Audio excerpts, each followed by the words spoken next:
Hello again, Struckweb. Today I will be bringing you a build for the Dusk Mage that implements the two new skills that were introduced with Update 9 Seeds of Fortune, and those skills are Damnation and Light Spear. And this is from where the Light Spear of Damnation build name comes.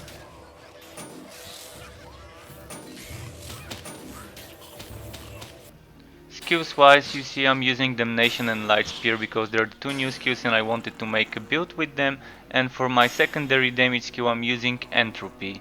Then I decided to add in Consecration as standard for extra damage, Luminous Rune for the ability to move faster throughout the map, and then maybe if you're not using a relic skill, active skill, you can use Holy Fury for the final 6th slot. Other skills that I suggest strongly leveling for synergies would be Dark Skills for the white skills mana cost. Then you can also level up Unholy Bolt for the white skills damage.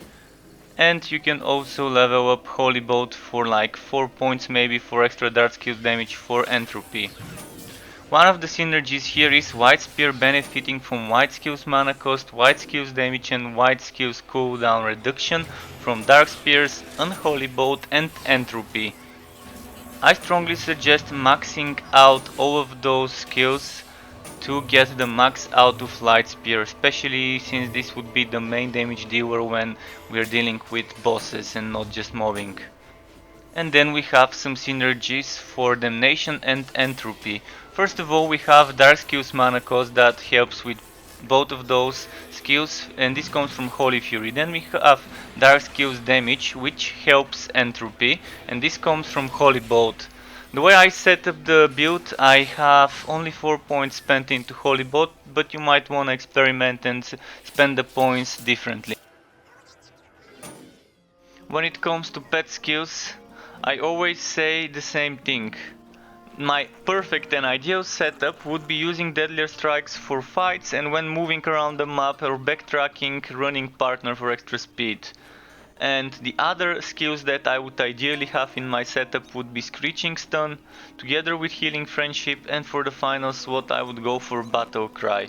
Of course, I still, after the skills, the pet skills got introduced, I still haven't found Screeching Stun or Healing Friendship, even our Defender. But if you have them, use them, they're great. If you don't, use whatever you have. The other skills are also fine for now until you find something better. For the Relic Weapon, use whatever you think fits your build. If you're doing a poison build, of course use a Bane. If you're doing a bleeding build, use the Blood Drinker. If you're using a fire build, of course the Flaming Destroyer. Now, things got kind of changed, so it might take you a while to craft one. But hopefully you do have something. You would always have a Blood Drinker, because the mission kind of lets you craft one, the main mission, so maybe temporarily you can use the Blood Drinker until you manage to farm enough resources to craft one of the other weapons and to max it out and get it to benefit your fire or poison gear. When it comes to the gear I normally use when running this build, key things to remember would be crit strike, crit damage and chance to cause a certain element. Regardless of what element, you might wanna combine your relic weapon with your element cause. Here I'm doing poison because I have such a great stinging sword, even though it's a legacy item without enchantment slots.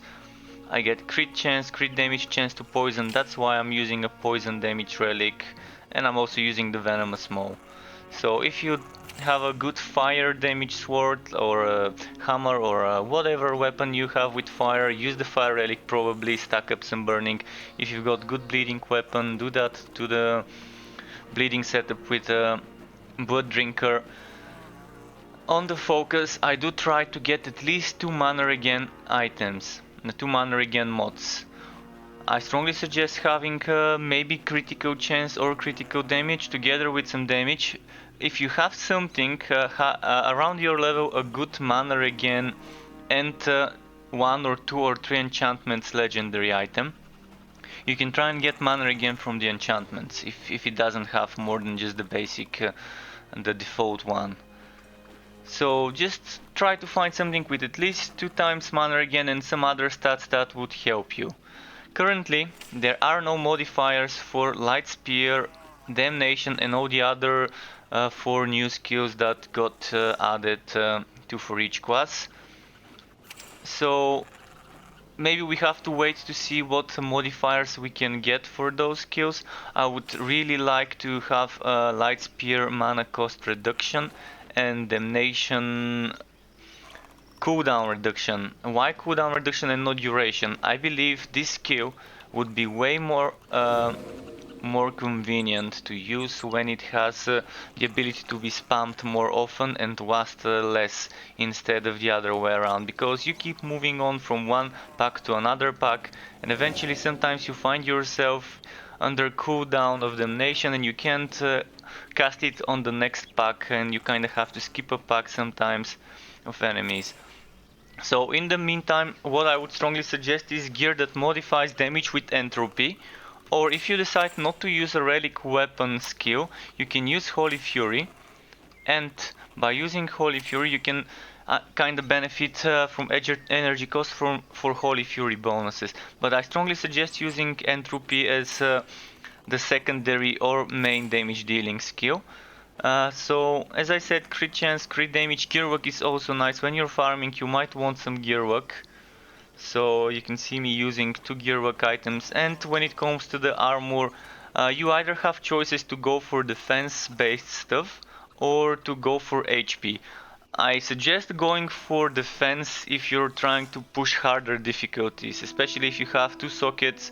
I would strongly suggest put some more defenses there, but if you want something more general, something like this would be very nice. HP, HP, crit damage, crit damage. This is kind of set an item that's worth it for any frontier, because it gives you HP and not defenses. So if you can get the defenses from other sources, get the HP from whatever item you can. Here again, another item that's great for both frontiers. It's only gonna lose me some HP when I switch the frontier to the one that's not from the item, but it's still fine.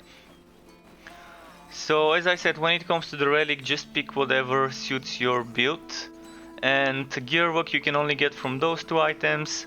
Here you can get stuff like burn duration, poison duration, etc. Here you can get chance to poison, chance to burn, chance to bleed, etc. And for the pet, I normally go for block chance, but if you're experimenting with the new items, there's one that gives the pet immunity to fire, so you might want to experiment with it. I personally prefer having block chance. Here I used to run with dual bloodlust stacks, because that's stacking a lot of crit chance and crit damage and almost 100% chance to bleed. But I decided to try something like this. I made this one myself. I'm losing DPS with it, but I'm stacking bleeding duration and I'm also benefiting from chance to blind and chance to fear. Now with the addition of enchanting you can make some weird setups, so keep experimenting, but if you want to stick to what I normally use, what I usually suggest for my builds is a bloodlust stack for the extra crit chance and crit damage, not that much for the bleeding. I think one of those is enough for the bleeding, so if you can find one that gives you poison damage or chance to poison together with crit chance and crit damage, or chance to fire, just to have the 2 different elements, to have your pet be the avatar, master of the elements, to be able to cause different ailments on the enemies. You might want to experiment with chance to stun, but I strongly suggest experimenting with chance to stun if it's not losing you crit chance, crit damage or chance to apply a condition. So in my case I decided to go for applying a condition from the weapon, but you can go the other way around. If you have a good offhand with that, you can use that to apply conditions. The way I play the build is pretty straightforward. We use Damnation to afflict the enemies with a debuff that allows us to kill them and regain mana. Then we try to kill them either with Entropy, or if they're tougher targets we would be using Light Spear. Light Spear is also good for sniping targets that are far away, that Entropy would take a while to reach due to its slower movement speed, projectile movement speed compared to White Spear. If you manage to target a big group of enemies with Damnation and attack them with White Spear, that would allow you to kind of one-shot them if they're easy targets and regen all the mana you spent together with some more. And another good combo would be doing Consecration first, then quickly doing Damnation and then starting the damage. The Relic Weapon action skill is something I would suggest using regardless of which relic, but you can also use Holy Fury as well if you prefer to do so. Dark Spears is also an okay choice since the build requires points into it, so you can experiment, see what you like. But the main thing about the build is afflicting the enemies and trying to kill the afflicted enemies. Using Entropy for mobbing or for when the enemies are split out, and then using Light Spear for when the enemies are lined up or when they're elites or bosses to kill. I would suggest sticking to difficult or painful until you gear up for ridiculous. When you move to ridiculous, you would be doing decent damage as well, but the enemies can 1-2 shot you, so you would need some gears with enchantment and to put some extra defense or HP in those enchantments.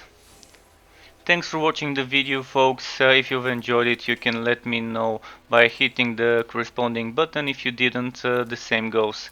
And if you want to be notified for more uploads for Torchlight Frontiers, Borderlands 3 or other Wooter games, feel free to subscribe to my channel.